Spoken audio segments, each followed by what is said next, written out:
कहते हैं जहां पर आग लगती है वहीं से धुआं उठता है। वरुण गांधी का टिकट काट करके ऐसा लग रहा है कि बीजेपी फंस गई है और इसको लेकर के अब धुआं वहां तक पहुंच गया है। कहां तक? बीजेपी के उत्तर प्रदेश यूपी के अध्यक्ष तक उनको सफाई देनी पड़ी है। लेकिन उनकी सफाई में क्या लोग यकीन करेंगे? और दूसरा सबसे बड़ा आरोप बीजेपी के ऊपर इस वक्त में लग रहा है, फूट डालो राज करो का। बीजेपी के ऊपर इस वक्त में सबसे बड़ा आरोप यह लग रहा है कि मां बेटे को बांट दिया। अभी तक तो आरोप लगते थे कि कहीं हिंदू मुसलमान कर दिया, कहीं जाट वर्सेस नॉन जाट कर दिया, लेकिन यहां पर मां बेटे को ही बांट दिया। और मां बेटे को बांटने का जो आरोप बीजेपी के अंदर लग रहा है, फूट डालने का आरोप जो बीजेपी के अंदर लग रहा है, ये कोई पहला नहीं है, लेकिन पुख्ता जरूर हो गया है। पहला आरोप नहीं है बीजेपी के ऊपर फूट डालो राज करो करने का, लेकिन अब वरुण गांधी का टिकट काट करके चीज पुख्ता हो गई है। मैं सबसे पहले जो है वो आपको भूपेंद्र चौधरी यूपी बीजेपी के अध्यक्ष, उनका बयान आपको सुनवा देता हूं और उसके बाद में ये फूट डालो राज करो की एक लंबी क्रोनोलॉजी है और वरुण गांधी ने कैसे उस चीज में, इस मामले में एक्सपोज कर दिया है बीजेपी को, इसको जरा हम तफसील से समझेंगे। लेकिन सबसे पहले आप जो है वो ये भूपेंद्र चौधरी का बयान देखिए। वो कह रहे हैं कि बड़े नेता हैं हमारे, 3 बार के सांसद रहे हैं, बीजेपी में और लोगों को मौका दिया जाता है, मुझे पूरा विश्वास है कि वरुण गांधी साथ रहेंगे। तो मतलब बीजेपी के अंदर भी इस बात को लेकर के विश्वास नहीं है कि वो साथ रहेंगे, लेकिन बार बार ये बात कह करके ऑल इज वेल कह करके अपने आप को दिलासा दी जा रही है। इनका बयान जरा सुनिए आप, और इसके साथ साथ अपने जहन में ये भी रखिए कि ये कह रहे हैं कि नए लोगों को मौका देंगे और लोगों को मौका देंगे, हमारे 3 बार के सांसद हैं, बड़े नेता हैं, तो फिर उन्हीं का टिकट क्यों काट दिया गया? जरा इनका ये बयान सुनिए। सर, अभी वरुण गांधी जी का टिकट कटा है, कांग्रेस के अधीर रंजन जी ने उनको ऑफर किया कि कांग्रेस से वो टिकट चुनाव लड़े अमेठी से, क्या कहेंगे? वरुण गांधी जी भारतीय जनता पार्टी के सिंबल पर 3 बार सांसद रहे, हमारे बड़े नेता हैं और पार्टी का एक अपना पक्ष है। पार्टी में प्रत्याशी चयन की एक प्रक्रिया है और प्रक्रिया के तहत उन्हें इस बार चुनाव लड़ने का अवसर नहीं मिला है। पार्टी अपने कार्यकर्ताओं के लिए अलग अलग काम सोचती है, मुझे विश्वास है कि वो हमारे साथ रहे। अधीर रंजन का आरोप है कि वो गांधी परिवार के बहुत जो करीबी है, इसलिए बीजेपी ने उनसे टिकट पाई। गांधी परिवार के प्रति करीबी हैं, हमने 3 बार उन्हें लड़ने का हमारी पार्टी में अवसर दिया है, 3 बार हमारे सांसद रहे हैं।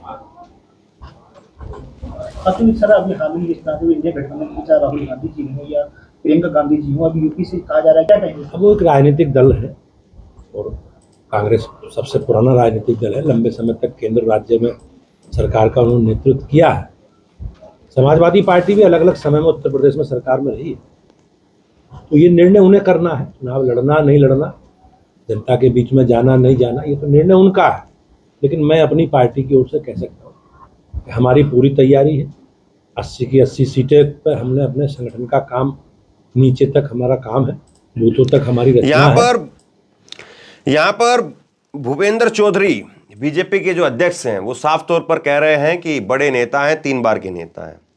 सवाल ये है कि जब बड़े नेता हैं, 3 बार के नेता हैं, तो उनकी माताजी को टिकट क्यों दिया गया?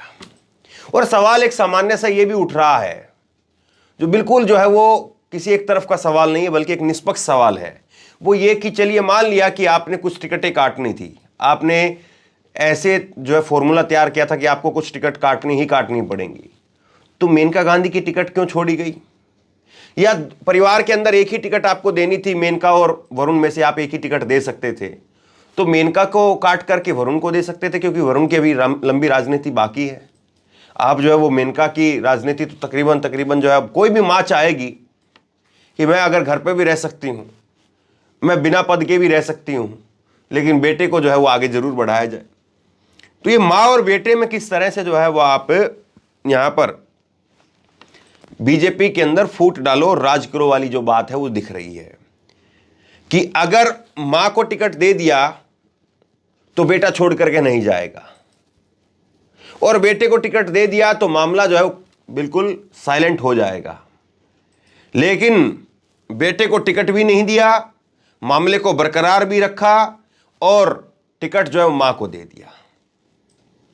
और ये बीजेपी पर पहली बार नहीं है। आप देखिए बीजेपी जो है वो किस तरीके से काम करती है। पूरा परिवार जो है वो एक तरह से शरद पवार का तोड़ दिया। अजीत पवार भतीजे को लेकर के चले गए, शरद पवार को अकेला छोड़ दिया। तो अजीत पवार और शरद पवार को आप तोड़ सकते हैं, उनकी पार्टी को आप तोड़ सकते हैं, तो यहां तो फिर भी सिर्फ दो ही मां बेटे थे। वहां पर तो एक बड़ा परिवार है, एक बड़े राज्य में, देश का दूसरा सबसे बड़ा सूबा है, 48 सीटें हैं लोकसभा की। यूपी के बाद में 80 सीटों वाली यूपी के बाद में वही महाराष्ट्र सबसे बड़ा सूबा है। आप अगर वहां पर चाचा और जो है भतीजा को तोड़ सकते हैं, वहां पर अगर जो है वो अजीत पवार को अपने साथ तोड़ करके लेकर के जाकर के अपनी सरकार वहां पर स्टेबल कर सकते हैं, तो यहां पर तो दो ही लोग थे, दो लोगों में आप आसानी से कर सकते हैं। और महाराष्ट्र से एक और उदाहरण लीजिए, उद्धव ठाकरे और उसके साथ साथ दूसरे उनके चचेरे भाई, जो अभी अभी कुछ दिन पहले ही जो है वो अमित शाह से मुलाकात करके आए हैं, राज ठाकरे। उद्धव ठाकरे और राज ठाकरे, उद्धव ठाकरे और राज ठाकरे को आपने जिस तरीके से आमने सामने राजनीतिक तौर पर फिर से खड़ा करने की कोशिश की है, यह भी बता रहा है कि कैसे फूट डालो और राज करो का जो आपके ऊपर जो आरोप है वो क्यों लगाया जाता है। हाँ, ये जरूर सही बात है कि पहले भी उद्धव ठाकरे और राज ठाकरे एक नहीं थे, लेकिन यह भी उतनी ही सही बात है कि उद्धव ठाकरे और राज ठाकरे में कम से कम इस तरह के तल्ख रिश्ते नहीं थे कि वो एकदम सामने अपोजिट विचारधारा में जाकर के खड़े हो जाएं। वो दोनों भले ही अलग अलग मंचों से काम कर रहे थे, दोनों भले ही अलग अलग अपनी अपनी पार्टियां बना करके काम कर रहे थे, लेकिन विचारधारा के रूप से वो समान जो है वो तल पर थे। लेकिन अब उद्धव ठाकरे अलग जो है वो राजनीति में है और राज ठाकरे इस वक्त में एक अलग राजनीति में पहुंच गए हैं और वहां पर जाकर के नतमस्तक हो रहे हैं। यही नहीं, आप देखिए कि मायावती के भतीजे को सिक्योरिटी दे दी गई। तो ये राज करो वाली जो स्थिति है, क्योंकि वहां पर चंद्रशेखर आजाद जो है, चंद्रशेखर आजाद एक उभरते हुए नेता थे और चंद्रशेखर आजाद जो है उभरते हुए नेता हैं, उसके सामने एक नौजवान युवा, एक ऐसा नेता खड़ा करना है जो लगे कि नहीं चंद्रशेखर आजाद नहीं बल्कि आकाश आनंद वही जो है वो दलित वोटों का सबसे बड़ा जो है वो चेहरा है, चंद्रशेखर आजाद नहीं। जबकि चंद्रशेखर आजाद को गोली भी लगी, चंद्रशेखर आजाद पर कई बार हमले हो चुके हैं, लेकिन चंद्रशेखर आजाद को सिक्योरिटी आप जानते हैं कितनी मिली हुई कैसे है। जबकि आकाश आनंद, उन पर अभी तक हमने कोई नहीं देखा इस तरह से कुछ हुआ हो। अब सरकार के पास में कुछ इनपुट है तो कह नहीं सकते हैं, कायदे से सामने आकर खुद से बताना चाहिए था कि भाई ये इनपुट थे और इस तरह से ये लोग प्रयास कर रहे थे या इस तरीके से पहले प्रयास हो चुके हैं।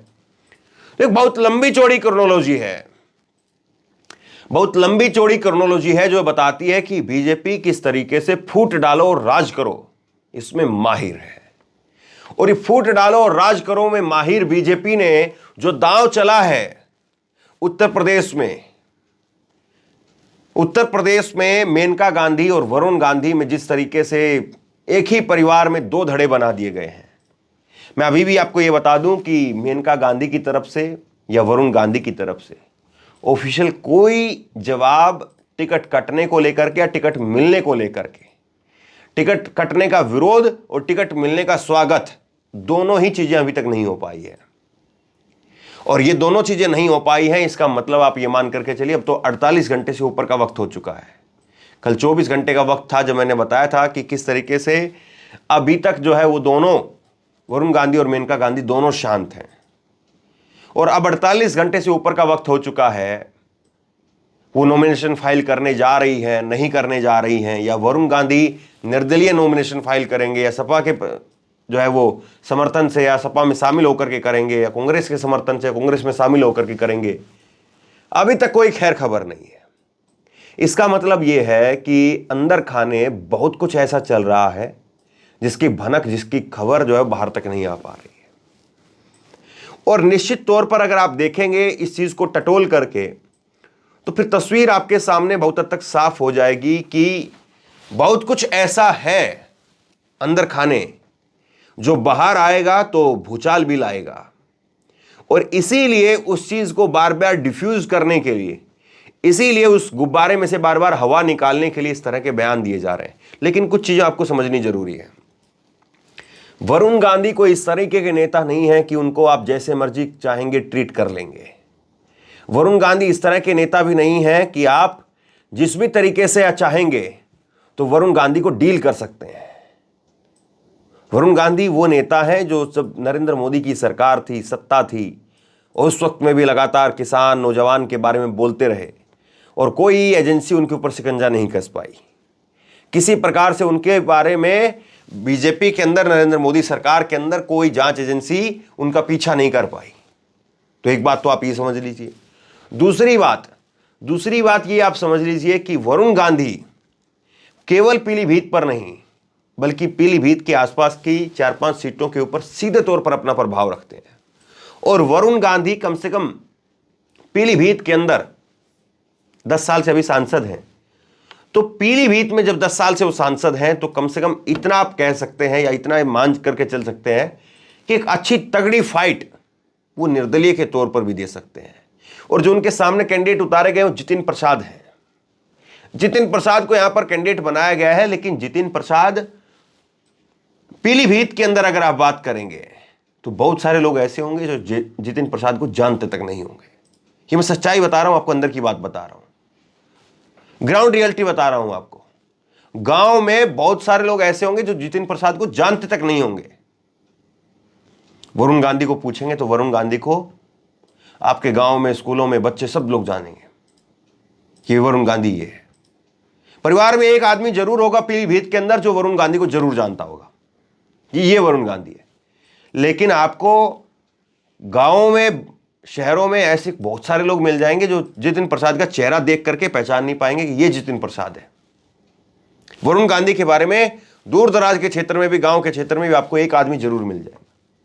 और एक आदमी है जो जानता है वरुण गांधी को परिवार के अंदर। अगर ऐसा है तो आप मान करके चलिए वो आदमी पूरे परिवार के अंदर उस व्यक्ति का समर्थक, उस व्यक्ति का प्रचारक बन करके उसके लिए वोट कन्वर्ट करवा सकता है। जैसे कि आपको कोई जानता है, फर्ज करिए मुझे कोई जानता है, और वो व्यक्ति चुनाव के अंदर खड़ा हो जाए और उसको अगर परिवार में अगर एक आदमी जानता है तो उसकी गवाही दे देगा कि इस आदमी को मैं जानता हूं, ये आदमी ठीक काम करता है, ठीक बोलता है, इस आदमी को वोट देनी चाहिए। पूरा परिवार उधर ही चला जाएगा। दूसरी तरफ जो है वो जितिन प्रसाद के पास में क्या जो है वो विकल्प है? जितिन प्रसाद के पास में विकल्प एक ही है कि नरेंद्र मोदी के चेहरे पर वोट मांगिए।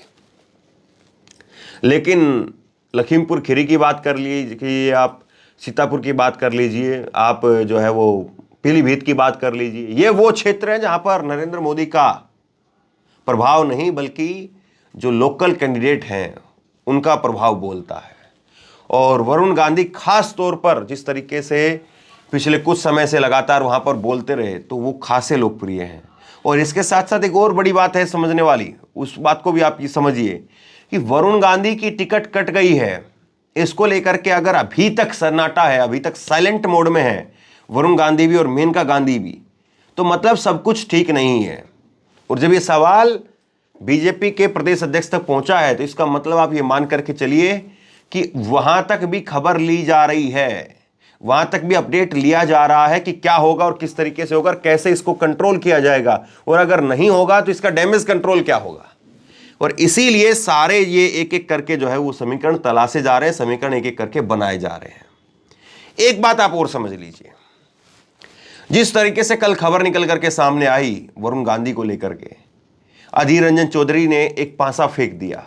अधीर रंजन चौधरी ने कह दिया कि बड़े नेता हैं, वो आना चाहेंगे तो उनका स्वागत है, जो बातें उन्होंने कही। लेकिन अधीर रंजन चौधरी ने क्या अपने आप से कह दी होगी? देखिए, अधीर रंजन चौधरी कोई ऐसा नहीं कि कोई यंग नेता हो। अधीर रंजन चौधरी जो है वो कई राज्यों के जो है वो प्रभारी और कद्दावर नेता हैं भी कांग्रेस के, और लोकसभा के अंदर तो नेता जो है विपक्ष हैं ही। लेकिन जिस तरीके से अधीर रंजन चौधरी ने इस बात को कहा है, इसका मतलब ये है कि वो टेस्ट करना चाह रहे हैं कि इसका रिएक्शन क्या आता है, कहां कहां से आवाज आती है। और यही जो है वो राजनीतिक पार्टियों के अंदर यही जो है वो टेम्परेचर चेक करने का जरिया होता है कि आप जो है वो एक चीज फेंक दीजिए और उसके बाद में इंतजार करिए, कुछ बोल दीजिए और उसकी इको, उसकी गूंज सुनिए कि उसकी गूंज कितनी है, किस तरीके से है, और उसके उलट में या उसके समर्थन में कौन कौन बोल रहा है। जाहिर सी बात है कि ऊपर से भी कुछ मैसेज होगा, या ऊपर कोई मैसेज देने के लिए, क्योंकि वरुण गांधी के समर्थक चाहते हैं कि वो कांग्रेस में शामिल हो जाए। सपा की बजाय कांग्रेस उनकी पहली पसंद बताई जा रही है वरुण गांधी के समर्थकों की।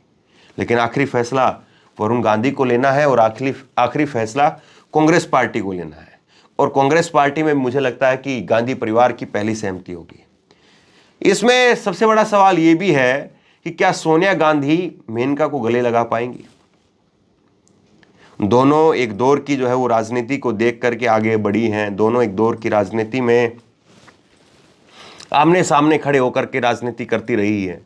तो सोनिया और मेनका क्या एक दूसरे को गले लगा पाएंगे, सवाल इस बात का भी है।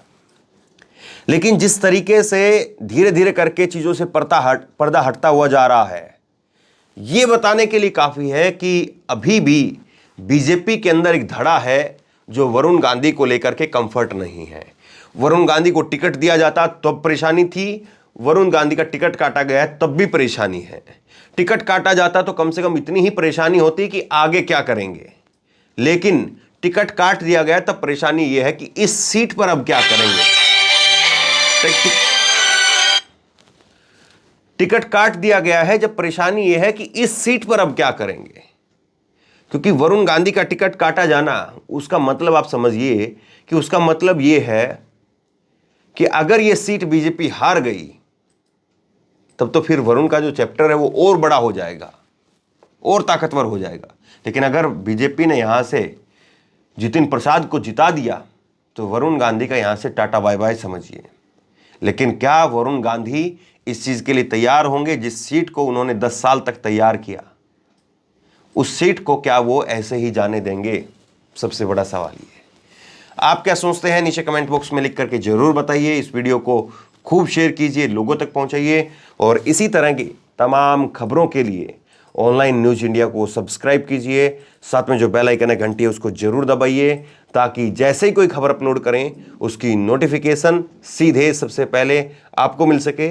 अगर ये वीडियो फेसबुक पर देख रहे हैं तो फेसबुक पर हमारे पेज को लाइक कीजिए, फॉलो कीजिए और इस खबर को शेयर कीजिए। आपका बहुत बहुत धन्यवाद।